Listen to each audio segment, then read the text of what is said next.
In this episode, we're going to help you improve your pronunciation with linking sounds, how words join together in connected speech, because we do not speak like robots, do we, Reza? No, negative.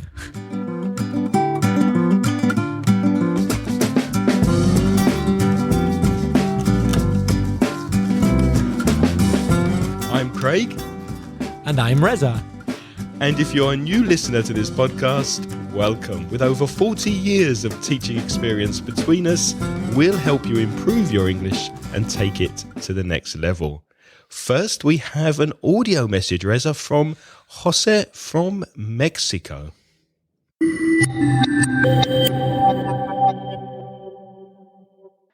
Hello, good afternoon from Mexico. This is Jose. I just wanted to let you know that what you are doing is really important for me and for any other people that are trying to learn English or even improve the thing that they already know. I just wanted to say thank you for that and keep doing it so we can keep listening to you guys. Thank you. Have a good night. Well, Jose, thank you very much for your praise. We are very grateful. We hope you keep on listening. Can I make a comment about, pick up on something you said? You said the thing that we already know or something like that. Mm-hmm. The thing that you could have just said what? You could have said, we need to improve what we already know, because what means the thing that. But hey, your pronunciation is great and your intonation, and I don't think you made any mistake. Well done. Yep, thanks for your message, Jose, and we're really pleased that first that you're listening all the way from Mexico, and secondly that you find our podcasts useful. Secondly, we have another audio message from Mamin about doubt and hesitate. Oh, doubt and hesitate. Mamin, our old doubting Thomas. A doubting Thomas is a person who has a lot of doubts, like Thomas, Saint Thomas did. Is that where it comes from? Yes, Saint Thomas? Yeah. I didn't know that. So a doubting Thomas is from the Bible? Yeah. Hi, Greg. Hi, Reza. How are you doing? This is Mamen. I only want to say thank you because I was listening to your podcast in my way home. And it's the one about the 7 words in Spanish or something like that. 7 or 8, I don't remember. Well, you were speaking about the use of ya in Spanish, and I didn't realize that we use it so much. So it's so funny. And Reza, you were fantastic in that podcast, and Craig, as always, you are so amazing, and thank you very much. And only want to ask you if you could help me with one issue that I have with the use of the different uses of that 2 words, doubt and hesitate. Thank you very much. A big kiss and a big hug. Bye. Thank you, Mamin, as always, for your lovely compliments and your doubts about English. Reza, any comments? Mamin, your message was very good, as always. Her English is getting much better, isn't it? Did Definitely. you know it's much, much better? Yeah, if you think back, Mamin, to the first time you ever sent us an audio message, you're much better now. Really Go and listen. Go and listen if you have them to your first messages, and you'll see how much you've improved. We think that you're on the way to success. Not on. I think you said in my way to work, Mamin. It should be on my way. Yeah, I was listening on my way to work. And you are on your way to success in English. I think there was another little mistake you made, a common mistake though. So let's try and stop it. You said that, but you should say those 2, I can't remember, those 2, what was it? Those 2 words? Yes. Sorry. Now I have my doubts, Mamin. Those 2 You're words. hesitating. I'm hesitating, yeah. Those 2 words, because words is plural. So those, that can only be singular. What she said, that, she said that 2 words. Yeah. Those 2 words. The plural of this, these, and the plural of that, those two words. I've noticed that mistake as well with my first certificate students, which at that level was surprising me, especially when they're writing. The difference between this and these, singular plural, and that and those. It doesn't surprise me. I'm getting it a lot with my advanced C1 level students, mixing this and these all the time. All the time. So remember, this for singular and those for plural.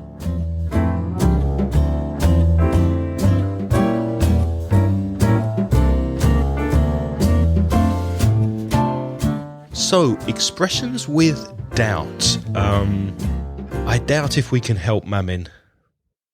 Why are you hesitating, Reza? Good question. Doubt is dudar.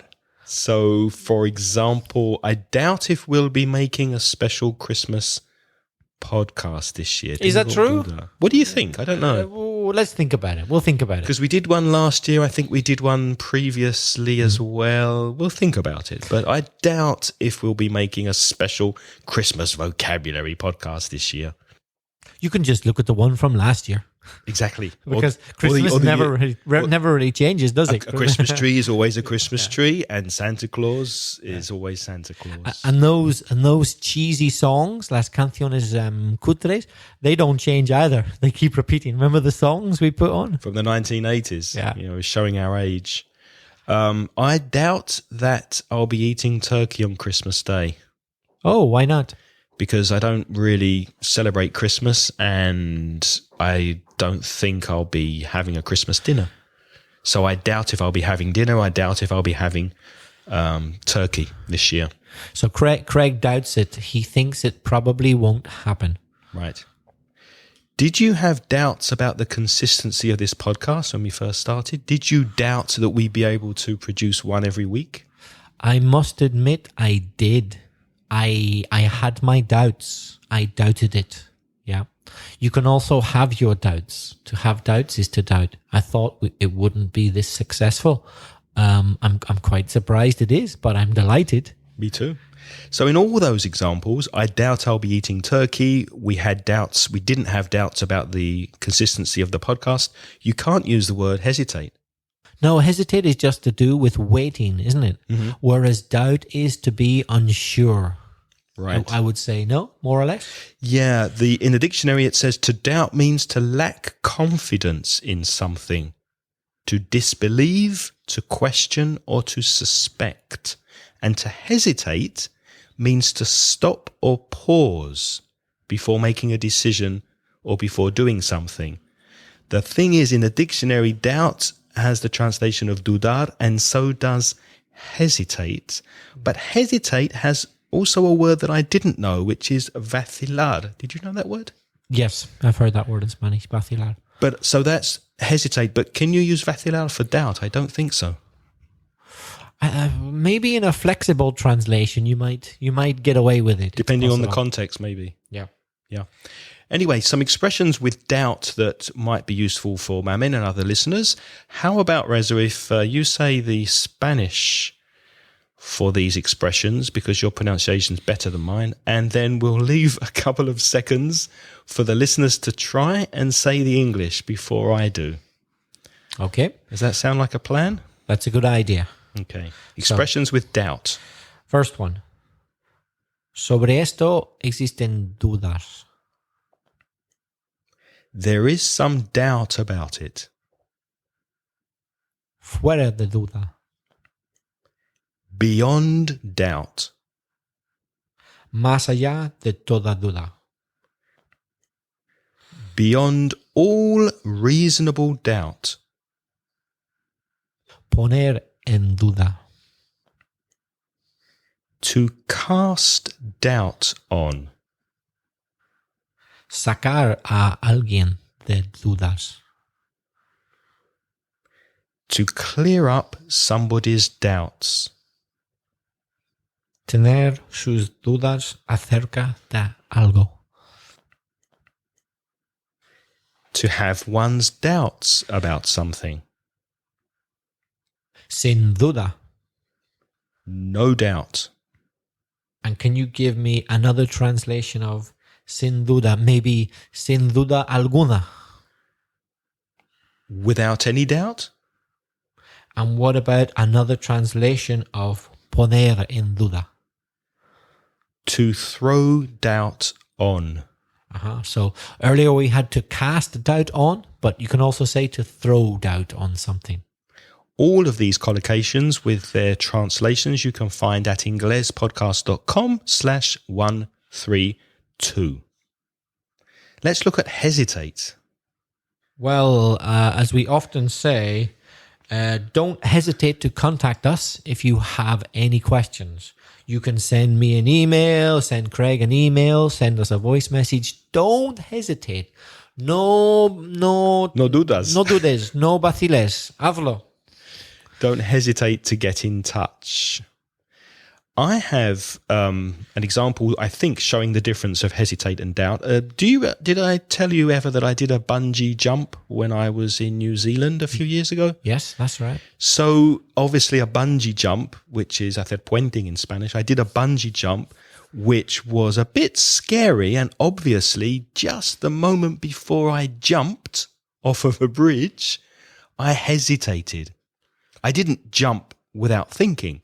I stood there, I looked down, and I was like, oh no, I hesitated a few seconds, but it was very safe.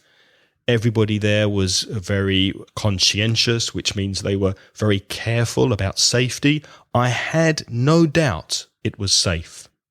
So I hesitated before jumping, but I had no doubt that it was a safe thing to do. I trusted the company. So as we said earlier, you shouldn't hesitate if you want to contact us. Don't hesitate to ask us anything you want. No vaciles en pedírnoslo. Don't hesitate to ask us. Is there anything you hesitate before doing?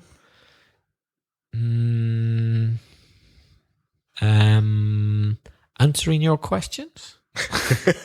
You hesitated there for a few minutes, a few seconds. Oh, forgive me, listeners. I couldn't resist. It was there for the taking. I had to do that.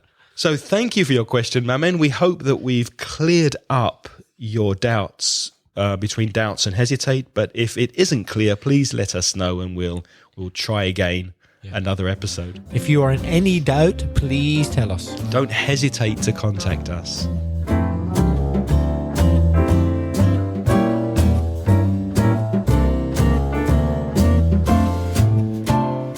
Connected speech. Let's move on to speak a little about connected speech. Why do native English speakers connect their speech? It's very difficult, isn't it, when you're first learning English to understand what English people are saying, English speakers are saying, mainly because of connected speech, but also because English is a stress-timed language. You may have heard that before. You may have heard people say Spanish is syllable timed, like French and Italian and Brazilian, but English is stress timed, which means that the stress on words are very important. Some words you hear very clearly and some words kind of disappear. Can I just stop you there? Whoa. Are you sure Brazilian is syllable timed? Brazilian Portuguese? Brazilian mainland Portuguese is, I think, we'll have to check this, but I think Portuguese from Portugal is stress timed, as far as I know. Stress timed, but in Brazil, I think it's syllable timed. Oh, is that the difference? Okay. I'm not sure, but I'll have to check that. I think so. I think there's a difference between them. Because I know people often liken, that means they compare Portuguese to English, whereas they don't so much with Spanish, even though they're very Brazilian similar. Portuguese. I don't know, because of it being stress timed. It's easy to adapt Portuguese into English music and vice versa because it's stress timed. Not so easy with Spanish, but it's easily done with Portuguese because it's a stress time language, as far as I know. And because of the rhythm, yeah. For example, if I said these numbers 1, 2, 3, 4, then 1 and 2 and 3 and 4, 1 and a 2 and a 3 and a 4, 1 and then a 2 and then a 3 and then a 4. The time it takes me to say that is more or less the same because the other words are not stressed. Another example, Cats chase mice. You hear cats and mice that are stressed, but the chase is a bit softer. If I add more words, then you'll notice that the time it takes me to say the sentences is more or less the same. Listen, cats chase mice. The cats chase mice. The cats chase the mice. The cats will chase the mice. I put will in there. The cats will chase the mice. The cats will have chased the mice. The last two sentences, the cats will chase the mice, becomes the cats will chase the mice. And the last sentence, the cats will have chased the mice. The cats will have chased the mice. Listen, the cats will have chased the mice. So those weak forms mean that English is really difficult to understand. And that's how you can identify Craig as a native speaker, because he said, will have chased. Only foreigners say, will have chased. That's why we know you're stressing a foreigner. Each individual word. You give too much importance to the unimportant words, and we hear it in your pronunciation. Whereas we instinctively know, as native speakers, which words to stress. We know that the main verb is the most important thing, chased. Mm-hmm. But it's important to get the right form, will have chased. But chased is the main thing, so it's will have chased. And our brains as native speakers kind of fills in the bits we don't hear very well. Will have chased. We know it's will have. We work it out quickly. But we understand that for you it's difficult to know what those words will have are. It's difficult for you to know that they're will have. For us, it's easy. That's right. And it's not only the individual stress on words that make English difficult to understand, it's also when words connect together, when one particular sound follows another.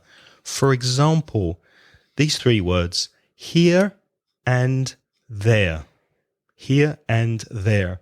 When there's an R sound followed by a vowel, they very often come together. Listen, here and there. Here and there, here and there. Can you think of any more examples? More examples? More examples. It sounds like one word. More examples. So Craig's pronouncing the R there. We just want to point that out because you might not be surprised that he's pronouncing the R, because as Spanish speakers, you expect him to pronounce the R because you always pronounce the R. But the thing is, he wouldn't normally pronounce the R in the word more. But because it's more examples, he is pronouncing the R. So usually he wouldn't. But when he joins the word more with the second word beginning with a vowel sound, examples, in that case, he pronounces the R. And that's clearer in the next example. Listen, a doctor or a lawyer. Listen, a doctor or a lawyer. A doctor or a lawyer. In connected speech, that almost sounds like one word. If you can imagine there's a strange language, let's call it Unga Bunga, and there's a word called a doctor or a lawyer. Well, maybe it's two words. A doctor or a lawyer. Mm-hmm. Doctor or a lawyer. It sounds like it's one word, doesn't it? Doctor or a lawyer. Doctor or a lawyer. Yep. But it's not. It's doctor or a lawyer. It's four words, but we would tend to squeeze them all together in connected speech, and it sounds like one word. I often get my students saying to me, Reza, what is doctor or a lawyer? It's like they think it's a word, and I have to say, no, it's four. Can you break it up? But they find it very difficult. Yes, they do. Another example, when you have never and ever together. So never ever. For example, we never ever thought we'd love podcasting. But we do. But we do. Can you think of any other examples? Other examples? Yeah, very good. The biscuits are in the cupboard. Are in. Are in. So normally it would be are in. But by the way, I'm making an effort to say are, like the dictionary, because I wouldn't normally say it that way. But let's go with standard British English. The R is normally with a silent R. But if you combine it with a word beginning with a vowel, then it's are in. And it sounds like a word. Are in. Are in. The biscuits are in the cupboard. The biscuits are in the cupboard. Also, the biscuits, sir, that was also connected. We'll speak about that in a second. But because biscuits finishes with a consonant, and R begins with a vowel sound, it joins together. Biscuits are in. Biscuits are in the cupboard. Oh, you're right. I hadn't thought about that. It's actually the three words joined, isn't it? It's not are in, it's biscuits are in. Right, but at the moment we're focusing on the R sound and the vowel sound.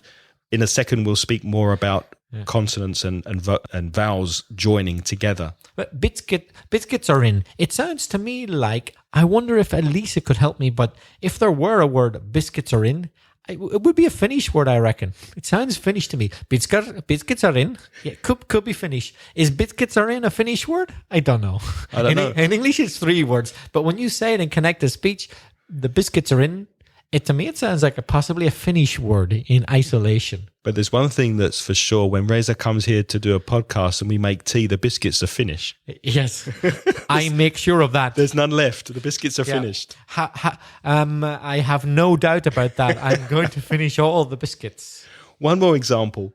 This is a better episode than last week's becomes this is a better episode. Again, joining the and the of episode. So this is a better episode than last week's. Yes. Having said that, everything we've just told you about pronunciation, you can forget about it and pay no attention whatsoever if you're interested in American English, because in American English, they always pronounce the letter R anyway, so it doesn't make any difference. But we're not American. So in British English, we normally say here. Right. But they'll also have this feature in American English. So this is the same whatever accent you have. No, I just meant you can forget it as regards the letter R. Okay. As regards the letter R. Yes, of course, Americans say things like biscuits are in, But They say cookies are in. Yeah, cookies are in, they would say. But my point is, regarding the letter R, I'm only referring to the letter R, because the letter R is the one that quite often suddenly gets pronounced when you connect it. In an American accent, you always pronounce the letter R anyway. So you always say R. The biscuits are in R, Who are you? But in British standard English, you normally say ah, but you only pronounce the R in the word A-R-E-R whenever you're connecting it. Americans and pirates. Yeah. R. Pirates. R. Speaking of R, there's another R sound in expressions like law and order. Law and order. Say that, Reza, for us. I think I'm probably not going to do what you want, but I'm going to say Just say it normally. Just say it naturally in your lovely Belfast accent. law and order. Yeah, you said it. Law and order. It comes together. Law and order. Yeah. But I reckon you put more R sound than me. You say it. Law and order. Yeah, curiously, it's something I've noticed that people with English accents, when they say law and order, put more R sound than people with Irish or American accents. Say it again. Law and order. Law and order. You're putting in more R sound than me, strangely. Well, let's see what our listeners say. Who do you think says the R sound more? We're talking about in the Lauren. Yeah. I say more of the R in order at the beginning and the end. Just say the word O-R-D-E-R. Order. Order. Yeah, you do. You do. That's true. Right, but in the middle bit, you say, when you connect the speech, you put in more R than me. Say, in the law and order, just say the first two words. Lauren. Lawand. Again? Lauren. Lawand. You put more R in than me. You also pronounce the D. Yeah. It's curious, but I've noticed that before, that if anything, in that case, English, Southeastern English accents put in more R than Irish or American, curiously. R. To make up for the other R's they don't pronounce, perhaps. I don't know. But what's interesting with these words, there's no R there. If you look at Lawand, there's no R, but you pronounce an R when you connect them. Law and order. There's another expression that comes to mind. Pasta and cheese. Say it, Reza, please. Pasta and cheese. You didn't do it. Yeah, this is my point. Oh, wow, that's really interesting. I probably did it a bit, but you do it more, because I've noticed that in English accents there's more. I'll say it again. Pasta and cheese. You don't do it at all. I think it's to do with the vowel sound, because in the pasta my letter A of pasta at the end probably doesn't come out the same as yours. Pasta and cheese. Let me say it. Pasta and cheese. You put in more R sound, yeah. Pasta and cheese. Pasta and cheese. That's so interesting. Yeah, I'd noticed that before. It's not. Believe me, it's not just me. It's a general phenomenon. And if you ask an American, you'll get less R sound as well than a standard British accent. It's curious. But let me say this. What's important for you, dear listener, is not that you pronounce these words like I do or like Reza does. It's that you understand when you hear these words and expressions what you're hearing. So law and order is law and order, and pasta and cheese is pasta and cheese.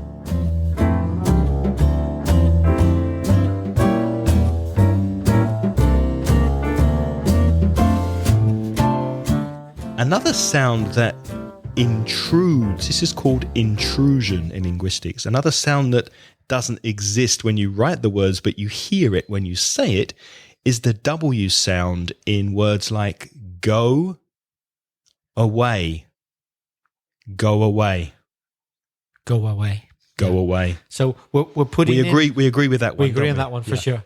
We're putting in like an extra w sound between the O of go and the A of away. Go away. Go wa. Exaggerating it. Go away.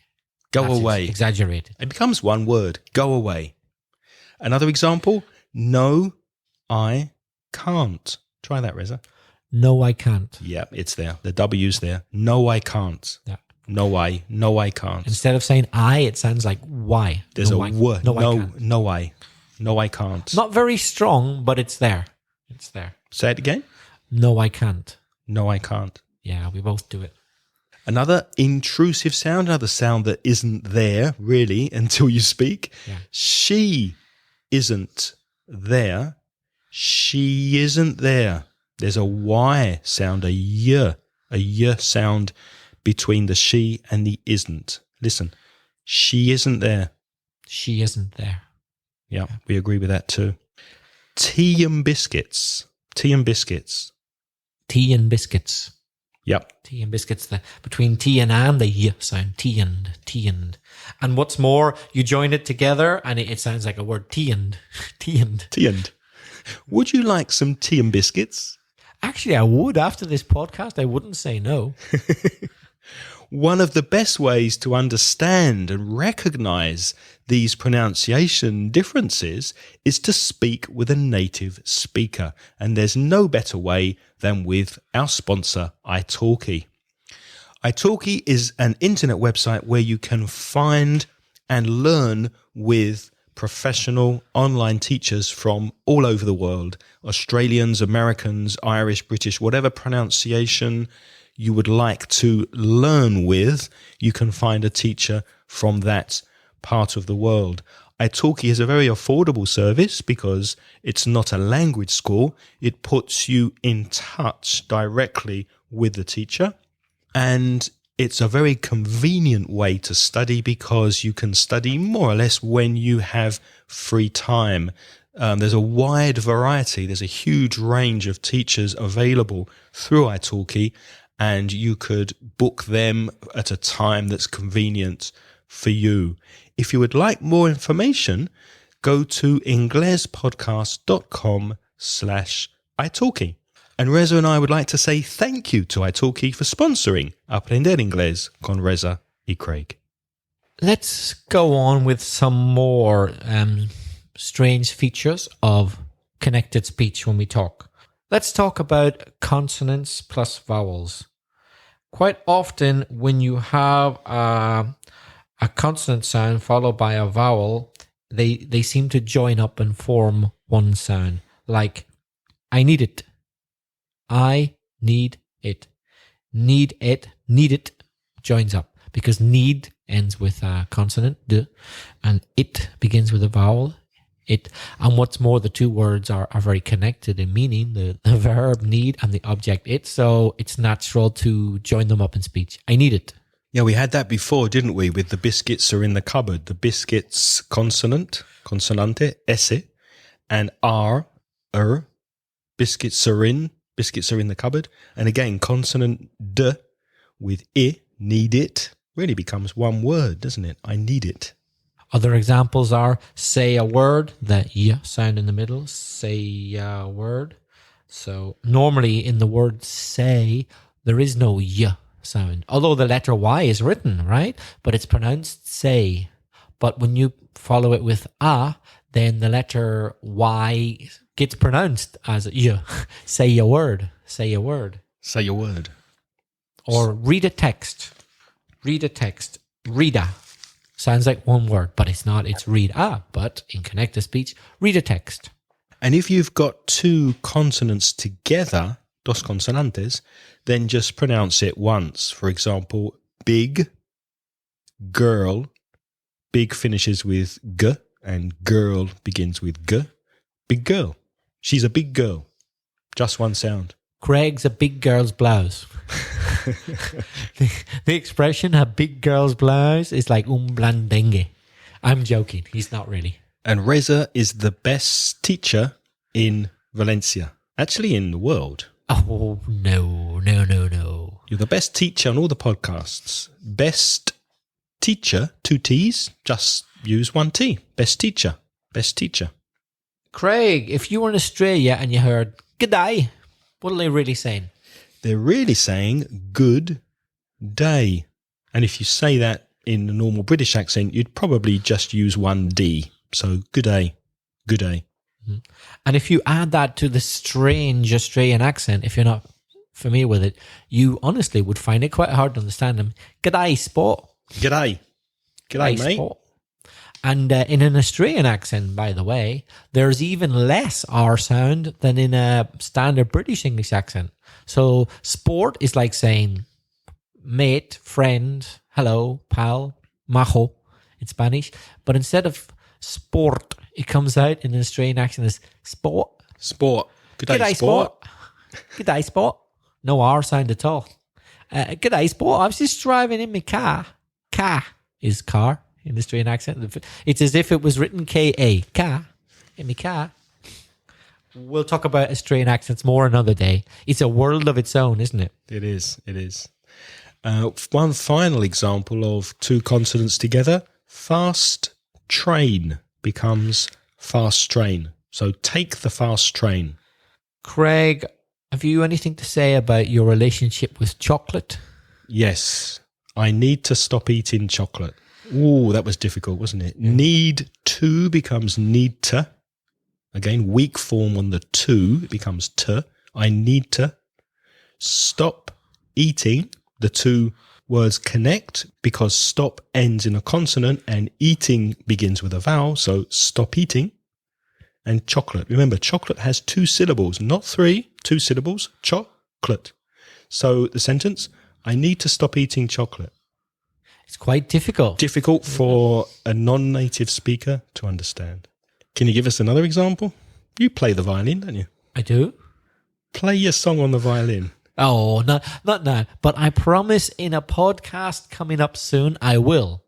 I will play a song on my violin. Promises, promises. I will. Play a song on your violin, which is play a song on your violin. So play a, again, that Y sound and the vowel sound, so player. Songon, consonant vowel, songon. Your becomes ya, violin. Play a song on your violin. Again, very difficult to understand. Craig varies how he does the podcast. Sometimes he does it sitting, sometimes he does it standing. Are you going to sit down or stand up? Ooh, what did you just say there? What did you just say there? So I'm asking him in the next podcast, are you going to sit down or stand up? Are you going to? Going to becomes gonna. Are you going to sit down or stand up? Stand up, one word. Sit down, one word. Are you going to sit down or stand up?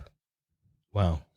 And if you want to give someone an order, or if you want them just to be comfortable in English and you want to say, siéntate, you can say, sit down.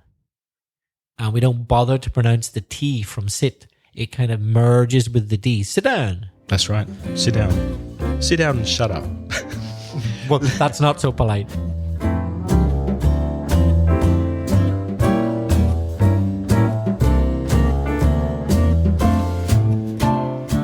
Let's do some dictation. What I'd like to do is we're going to say some questions or sentences in normal speed, normal English, with some of these pronunciation features that we've mentioned. And Reza will say it once, I will say it once, normal speed. You try to write it. Write it down. Take a pen and paper. Take a pen and paper now and write down what you hear. And then we'll say the sentences and questions very slowly so you can check what you have. Okay? When you're ready, Reza? What you gonna do? What you gonna do? What are you going to do? Next one. I've got to get a lot of it. I've got to get a lot of it. Very difficult. I've got to get a lot of it. I've got to get a lot of it. Next one. She can't have arrived early. She can't have arrived early. She can't. She can't have arrived early. Arrived early. Next one. Send us an email. That's a bit easy, I think. Listen again. Send us an email. Send us becomes send us. An email. Next one. I've never been in Africa. I've never been in Africa. I've never been in Africa. Been becomes bin. Bin finishes with a consonant. In begins with a vowel, so been in. And in finishes with a consonant. And Africa begins with a vowel sound. Been in Africa. I've never been in Africa. Next one. Okay, before we go on, can we just remind people of an episode we did quite a while ago with the help of Nicola, our colleague at the British Council. And if you recall, let me get ready for this one. If you recall, Nicola's been in Benin, Africa. What did you just say? Nicola's been in Benin, Africa. Nicola's been in Benin, Africa. Mm-hmm. In Benin. Do you understand me? Yeah, I understand you. Nicola has been in Benin, which is the name of a country. Benin in Africa. Nicola's been in Benin, Africa. Yeah. I'll say it again. Nicola's been in Benin, Africa. That might be difficult for someone a native speaker to understand without context. Yeah, it's the sort of thing would make a native speaker laugh. Next one. What do you do? What do you do? Would you say what do you do or what you do? Depends how I feel. What do you do or what you do? Sometimes what do you? Sometimes what you? What do you do? What do you do? What do you do? Very common question. Means what do you do for a living? What's your job? What do you do? Or what do you do? What do you do? Next one. Pick it up off the floor. Pick it up off the floor. Pick it up off the floor. Pick it up off the floor. Pick it up off the floor. The becomes the, really weak. Pick it comes together. Pick it up off the floor. Pick it up off the floor. Next one. He must have eaten it all. He must have eaten it all. He must have eaten it all. Eaten it. the N and the vowel sound come together. Eaten, eaten it all. The it and the all come together. Eaten it all. And must have, the perfect have, puts the modal verb in the past, but it's very, very weak and it's very difficult to understand in spoken English. Must have becomes must have. Must have. And because v is a consonant sound, eaten begins with a vowel sound, so that joins together as well. He must have eaten it all. He must have eaten it all. This feature of dropping sounds, missing sounds, is similar in Spanish with words like cortado, which is sometimes pronounced cortao, and cuñado, which is sometimes pronounced cuñao. Yeah. Can you think of any other features of Spanish that make, because we're lazy, aren't we? Speakers are lazy and we say it as quickly as possible. Are there any other features of Spanish that you can think of? There's one particular word which makes me laugh because it's pretty much means more or less obligatory not to pronounce one of the letters in this word in Spanish. Only a non-Spaniard would. Un prengado. Prengado. No one pronounces the D ever in that word. I've never heard a Spanish person ever say prengado. It's prengao. Prengao. Obligatory not to pronounce the D. What does it mean? A hopeless case, a useless person, and it has to be pronounced that way. And even better if you... Es un pringao. Yeah. Even better if you don't pronounce some other letters in the same sentence. Eres un pringao. It's much better than eres un pringado. Eres un pringado would make someone laugh. Eres un pringao, tío. Has to be like that. So even though Spanish is a syllable-timed language, you still get those features of missing sounds and pronunciation curiosities. In the south of Spain, people who have children, sons or daughters, they don't have hijos. They have hijos. Mis hijos. Mis hijos. And doesn't más o menos become mal menos? Más o menos. Yeah, mal menos. Lo hago todo por mi hijo. Mis hijos. The S disappears, as you know, quite often in certain Spanish accents. Final S's disappears. Thank you for listening. I think we'll wrap it up there. So it's now your turn to practice your English.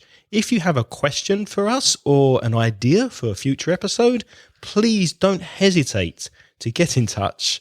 And you can reach us as usual on SpeakPipe. That's speakpipe.com/Ingles podcast. Or send us an email with a comment or question to me, Craig, at inglespodcast.com. Or to me at belfastreza@gmail.com.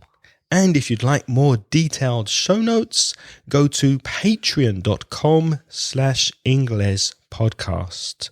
And we'd like to thank our lovely sponsors who are, Reza, Lara, Carlos, Farah, Mamin, Juan, Sara, Corey Finneran from IVNV Podcast, Manuel, Jorge, Raul, Rafael, Daniel, and Manuel Tarazona. Thank you, all of you, for your continued support. And on next week's episode, we'll be speaking about adverbial clauses, linkers, and conjunctions. So don't miss that one. Thank you for listening. And until next week, it's goodbye from me. And it's laters from me. Laters. The music in this podcast is by Pitts. The track is called See You Later. Reza, how you doing? I'm sorry, Craig. I have not been programmed to answer that question. We've started on quite full. How am I doing? Oh, you're asking Reza, not Robot Reza. Oh, real Reza is... I've heard a lot of R's in my time down in Devon. Tractor and that sort of thing. Down the tractor, that's it. Tractor. Oh, hello. If you're listening, Becky. Arr, me hearties. Tractor. But down in Cornwall, they say tractor. Or something like that. They say that. That's a weird Devon and Cornwall thing. The T disappears in that. I don't like that. That's very Devon. Don't like that. Speaking of tea, do you want a cup? No, thanks.